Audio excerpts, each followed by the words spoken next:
So good to see you guys. I have tears of joy in my eyes and graciousness in my heart for all of you. Good morning. I didn't know I was going to say all that. The theme for 2023 is living out loud. The theme for March is cultivating authenticity. The topic for today is everyone else is already taken. So, guess who that leaves? CSL Minister Dennis Merritt Jones affirms that which we refer to as our authentic self is simply our being, an individuated aspect of the original self, which is the infinite intelligence behind all creation. And poet Dan Coppersmith offers this perspective. Our self-respect tracks our choices. Every time we act in harmony with our authentic self and our heart, we earn our respect. Every choice matters. This isn't added, but I'm going to add this. We can change our choices right this moment. Let's mindfully affirm together. I love and accept myself exactly as I am. Exactly. Thank you. So I'm going to introduce such a precious, precious teacher, and full of love and full of wisdom, Reverend Dr. Kathleen Johnson.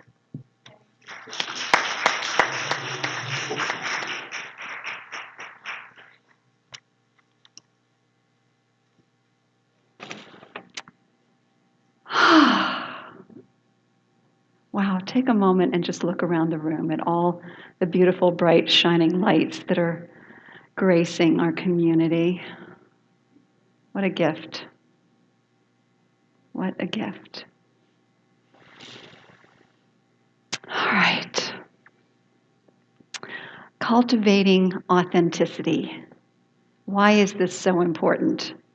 Because it empowers us to live in alignment with the highest and best presence of ourselves, our authentic self. And I looked up the definitions of cultivate and authenticity. And the pieces of the definition that stood out for me, and here's cultivate. Cultivate, I love this part of it, to encourage. Cultivate, to encourage. And authenticity, I love this, of undisputed origin. True to one's spirit, of undisputed origin. I love that. So we cultivate our authenticity then by regularly tending to our inner garden, our thought world, removing the weeds and the rocks out of the garden of erroneous thought and belief, and therefore revealing the authentic self of undisputed origin. We originate from what? The great grand originator of the universe. I love all these different names for the one source, the one divine, the one presence. And so when we tune into that, our undisputed origin as of that source, of that divine originator, we begin to have a different perspective on life. We realize that these bodies are temporary vehicles that we use while we're having this particular leg of the experience, our earth suits, right? But we are so much more than that. We are eternal beings that are on an eternal journey of growth, expansion, and unfoldment, becoming more and more and more of our authentic selves. So authentic self. You could use the term God self, higher self, essential self, Buddha self, whatever works for you. We're going to be using the term authentic self this particular month. And when we show up this way, we are therefore expressing who we came here to be. Who we came here to be. Oscar Wilde once said, "Be yourself because everyone else is taken." So while you might agree that it's important to show up as your authentic self, we know that sometimes we don't. And I have a great example of when I didn't show up as my authentic self, and it happened and there are many of them, but this is one in particular, and I want to share this with you, was at our January Spark gathering, which was at our home, where Dan and I live.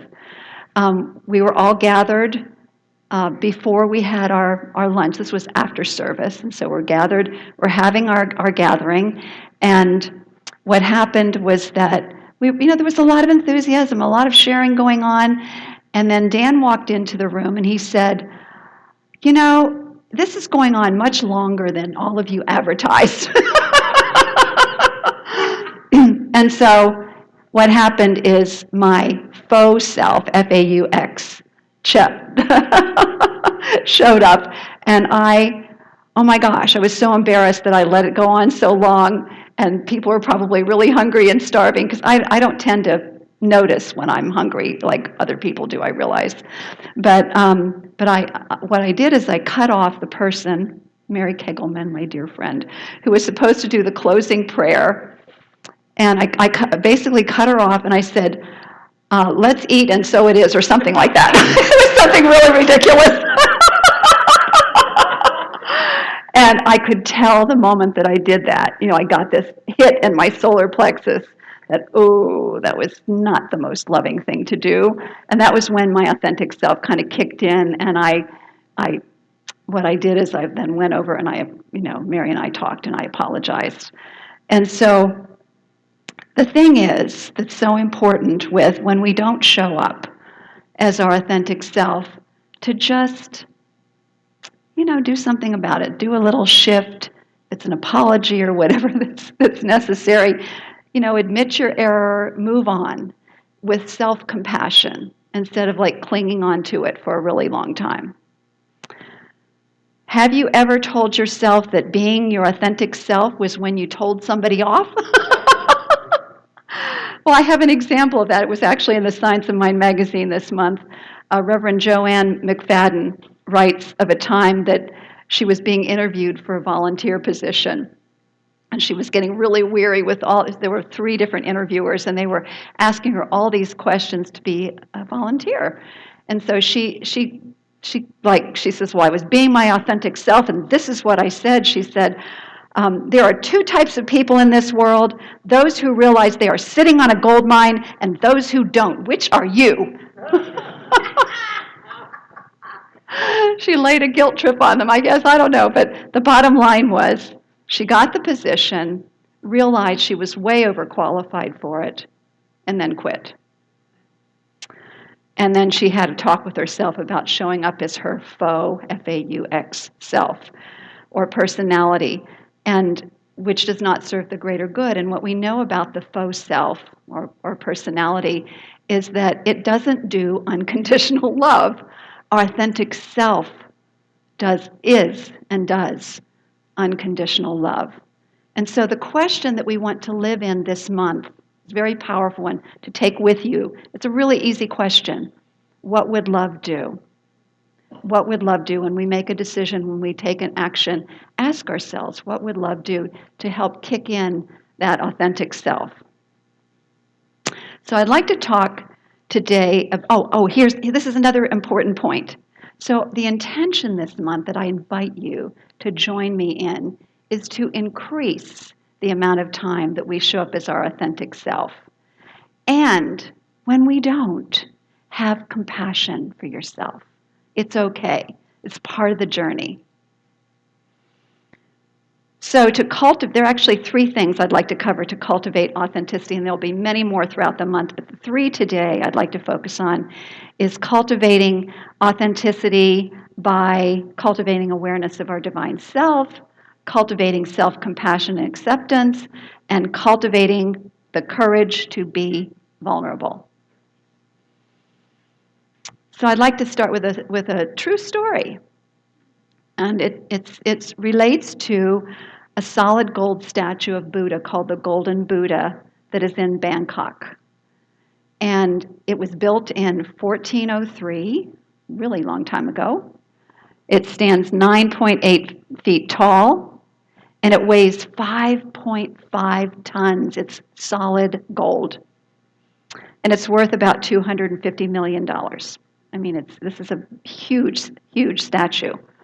Well, in 1757, the Burmese army tore across Thailand, and the monks knew they were coming, and they covered it with this golden Buddha with plaster and painted it, and also with little bits of broken glass just to make it shiny. And all of them perished, but the hidden golden Buddha, covered under plaster, remained. And then 200 years later, in 1957, the monks decided to move to a new monastery. It was time to, I guess, move to something new, and maybe the place was not, so suitable anymore. So they decided to move, and then it came time to move this plaster, what they called the plaster Buddha. And when in the process of trying to lift it, the ropes broke, it fell, and there was a crack in it. And they all went to bed, and in the middle of the night, one of the monks came out and saw this little shimmering coming from it, and he began to investigate. So he started chipping away at it, and underneath, the golden Buddha. So how does this relate to you? The plaster of false belief and false thought, the faux self that's covering the golden Buddha, made up of erroneous thoughts that we've picked up through the years from our culture. Don Miguel Ruiz calls it domestication, socialization, all of the different experiences that we've had, and also our interpretations of things that happen that may be misinterpretations that formed our beliefs. All of those are covering our inner golden Buddha, our authentic self. And so that's where we start. We begin with that, with understanding that's what's going on. And then, so how do we chisel away all of that plaster of erroneous thought that covers us? There are 2 words I'd like you to remember. Know thyself. Know thyself. Where does that come from? It's actually inscribed on a temple, the Temple of Apollo in Delphi, Greece. Anybody been there? I haven't been there. Candace has? Okay. Jim has? Jen? So here are some ancient words that are so powerful. Know thyself is how you discover the thoughts and the beliefs, the attitudes, the behaviors, the habits that don't serve you, that cover the inner golden Buddha. And so knowing thyself then is how you cultivate awareness of your divine self. And so there are many methods to do this. Self-inquiry. There's some wonderful things, different tools that we use in the community. One is by Byron Katie. I love that one, which is a 4-step process of challenging beliefs, the shoulds and the shouldn'ts that you tell yourself. There are many others. There's journaling, there's spiritual study, spiritual coaching by our licensed professional practitioners, spiritual practices. These are all things we do here in this community and we can support you with. So, knowing thyself, cultivating awareness is a path to authenticity. The second one is to cultivate authenticity, we must cultivate self-compassion and self-acceptance. So here's the thing. You say, well, okay, let's just do it. So what happens? Why don't we do it? What's the resistance? Here's what I think the resistance is. The instinct to survive, the need to belong, and the fear that if we show up as our authentic selves, that we will be considered unlovable and rejected or abandoned. That is the essence of it. That is the inner resistance to showing up as our authentic selves. Yet think of the alternative, which is hiding your true self in order to get the acceptance or approval of others. So the tendency then is to hide the authentic self in this culture. So how do we come out of hiding? We make a decision. We use the power of decision, the power of choice, to choose self-compassion and self-acceptance, because in that atmosphere, when we begin to give ourselves that approval and that acceptance and not look outside of ourselves for it, that's when we have an opportunity to really start moving forward. There's another piece that is really important here too. And Dr. Holmes says the best way to cultivate self-compassion and self-acceptance is start by telling ourselves the spiritual truth. We do that in the type of prayer that we teach. Affirmative prayer is a series of statements of spiritual truth where we are telling ourselves the truth about the allness and the fullness of the divine, of God. And we are also telling ourselves about the truth of our divine origination, our undisputed original selves. And when we do that, then we actually create an atmosphere in which self-acceptance and compassion is much easier. There's a little book that we used in the last class that we took, Spiritual Principles and Practices, that's called This Thing Called You by Ernest Holmes. And it's full of statements of truth that are so uplifting and enriching. And I wanted to take one little piece of it and encourage you just to repeat after me. So here's the first sentence. My soul belongs to the universe. My mind is an outlet through which the creative intelligence of the universe, listen to this part, seeks fulfillment. Isn't that beautiful? I'm going to read it again. My soul belongs to the universe. My mind is an outlet, through which the creative intelligence of the universe seeks fulfillment. Those statements of truth bolster us and align us with the authentic self and give us a perspective in which we can be more fully love and accept ourselves, even when we don't show up as our authentic self. So remembering who we are in truth is easier when we have compassion and self-acceptance and compassion is easier when we know our truth. They kind of go hand in hand. And this is an atmosphere that we can give ourselves. We don't have to wait for somebody else to approve of us or accept us or have compassion for us. So that's cultivating self-compassion and self-acceptance. The last one is cultivating authenticity through cultivating courage to be invulnerable. Brené Brown is the person who has brought forth this idea that one of our superpowers is to be vulnerable. The story that I told about myself is a great example. It's the willingness to be vulnerable. This is what I did. And to own it, to admit the error, and to move on, to apologize if necessary. It takes courage to be vulnerable. It takes courage to show people our maybe not so lovable selves. And yet, the thing that I hear over and over again is that when we do, we give ourselves permission to look at what are the false beliefs behind it. And particularly if we have somebody else around with us, to see what it is that we want to shift and change. And courage, by the way, comes from a root word that means heart.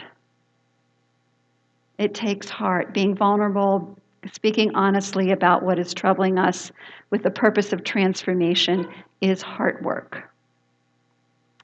Not hard work, heart work.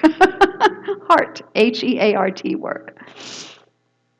So it's helpful to speak to someone who you can trust, and our licensed professional practitioners have been given a code of confidentiality that they share with you. So whatever you share with them, you can share and trust that it won't be shared with other people. And the practitioners can assist you, and I'm saying they, it also includes me, because ministers never stop being practitioners. Even though we're not so-called licensed professional practitioners, we're licensed ministers, we continue to be practitioners. And so what we are there to do then is to assist you in examining hidden beliefs, reactionary patterns, and to neutralize what does not serve. Using spiritual principles and spiritual truth as the atmosphere in which we support you in doing that. And so I encourage everyone, if you're not doing it already, to work with a practitioner or have a practitioner in mind, when something comes up, or to support you in becoming more of your authentic self, realizing your dreams. That's what they're trained for, and they go through a lot of years of training to get to that point. Living out loud authentically then means bringing us to our growing edge, the edge of our comfort zone. And it takes courage and the willingness to be vulnerable then to move forward. So let's turn within in prayer and bring this to a conclusion. Let's breathe, relax, open to the availability of the universal, omnipresent, omnipotent, omniscient, divine originator itself. That is non-local, meaning that it is present everywhere in its fullness. Each one of us unique, vibrant, glorious individualizations of that one presence. Each one of us made in its likeness and image, so love, intelligence is our essential nature, our authentic selves. And so I know that it is in recognizing who we are and who each other person is around us that we stand firmly in the recognition and the clear knowing that the one life, the one presence, the one power is moving through us. That is the activity that we are. That is the awareness, the guidance that we receive in each and every moment. Yes, even the feeling of a punch in the stomach that we sometimes get when we know that we're out of alignment with our authentic selves. And yet I know that with self-compassion, with acceptance, with the willingness to transform those things that get in our way, I know that we can therefore be victorious in bringing that authentic self online in ever-increasing ways each and every day. And so I'm so grateful for knowing that I live, move, and have my being in a spiritual community that is on board with being our most glorious, authentic selves, mutually supporting each other in this journey. I celebrate that. I give thanks for that. I give thanks for knowing that this word is the creative presence of God operating through me and as me to bring this into greater manifestation for each and every one of us. So I invite all of us to uplift our spirits and accept this truth with a powerful yes, and so it is. Thank you, my friends.